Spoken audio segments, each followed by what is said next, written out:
I will get this figured out. I will figure out this camera. I'm making progress. It's getting better, okay? It's getting better. So I'm going to do this review again because I am being perfectionist and I really want the quality of this video to be better. So I'm going to talk about Outline by Rachel Cusk. Okay, this was referred to me by a person in Barnes & Noble who is very smart. She has her MFA, and you know, I told her that I wanted a book that is different, that I don't care about the plot. I just really want good writing and I want to have a good experience. So she was really good because she recommended a whole bunch of books, all kind of strange, unconventional books that I'll talk about later. But this one I knew was kind of strange because in the back it doesn't even have a description of what the book is about. It just says, sometimes a book arrives in your life exactly when you need it. Such was the case for me with Outline, by someone from the New York Times. So, and then there's a seashell in the front. So it's kind of like, what is this book about? So, what is this book about? That is the ultimate question. And if I had to say a reason that you should read this book, it would be that. Because the reason to read this book is to try to ponder and think about what is this book about. So what happens in this book? There's a girl who starts out by going on a plane ride, and she is going to Athens to talk about writing to some people.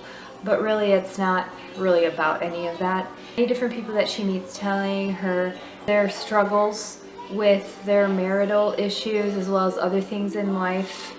And she is an avid listener who doesn't really say anything about herself and just listens to these people and listens to these stories. And she very neutrally reports the things that they tell her, which kind of tells you that she's not very opinionated or judgmental. She occasionally offers them, not advice, but just kind of like feedback and kind of like, you know, her 2 cents here and there, but in a non-judgmental way, but in a way that keeps them going and finding their own meaning behind these situations that have happened to them. So, what is this book about? I think it is about the power of silence and her being invisible and perception, okay? Because she talks a lot and offers these little insights on her perception of different objects at times, like a statue, but then also a poster across from a cafe where she talks about the people in that poster look a certain way, they look bigger than life, and made her feel smaller. But then she talks about how there was a statue, describes it in depth, and then talks about how it made her feel bigger. So it's interesting because as she's talking about these things, it gets you thinking like, is that what the purpose of this book is?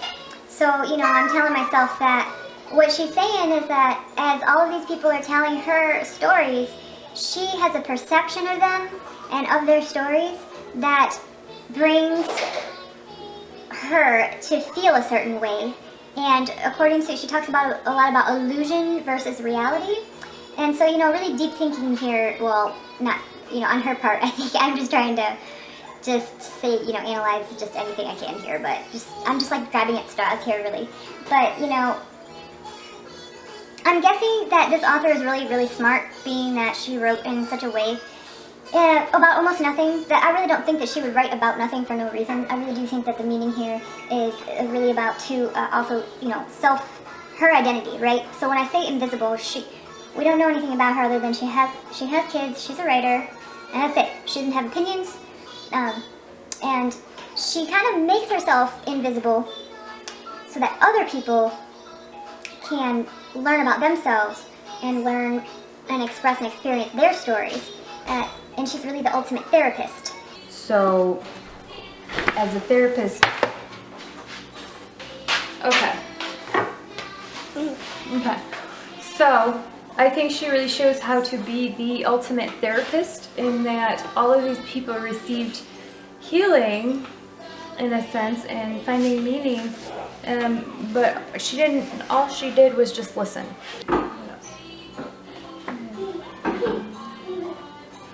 Okay, so I want to read this part here. The reason that I mentioned invisibility is, I mean, this really was her words, because towards the end it says, but I didn't call them, the feeling of invisibility was too powerful. So she definitely highlights this, and since it's toward the end, I think she's just kind of making a statement that her feeling invisible is impacting her in a way that she's absorbing these other people's identities and stories and kind of integrating or emerging their stories with herself, which helps to make her feel like she has a different sort of identity that is based and built on the people that she meets. So I think too, something that I think is important in this book is that we don't exist alone. We exist as only a part of all of the people that we know, and all of the people that we know and meet help shape us, who we are, and make us feel less invisible in a sense. You know that she does have problems because, you know, she is wanting to escape, and it's kind of like she really focuses on these kids who are swimming nearby on a pontoon boat and what they're doing, and it makes me think that she does miss her kids a lot, but she doesn't say why she has chosen not to be with her kids, which is, you know, interesting. And why is that, you know, and how is that affecting her now? Maybe being away from her kids maybe made her lose her sense of identity, and then now that's why she's having to absorb kind of the identities from these other people, because she's kind of lost a piece of herself. Oh yeah, here it is about the escaping. So she says, and this is an example of her writing too, she said, I could swim out into the sea as far as I liked if what I wanted was to drown, yet this impulse, this desire to be free was still compelling to me. I still somehow believed in it, despite having proved that everything was about an illusion. What is she talking about? And so I think the meaning of this is perception versus illusion and reality. I think that if this is true, that's one reason to read it is to see if you found if this was a similar meaning, or if you think that there is a totally different meaning. But that's what makes this book fun. And I read this after Eye of the World, which is kind of refreshing because I wanted something to think about a little bit harder than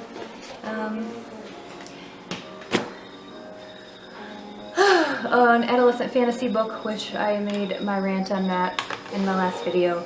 So this is a good break if you want something where you want to take a break from young adult fiction and you just want something to think about.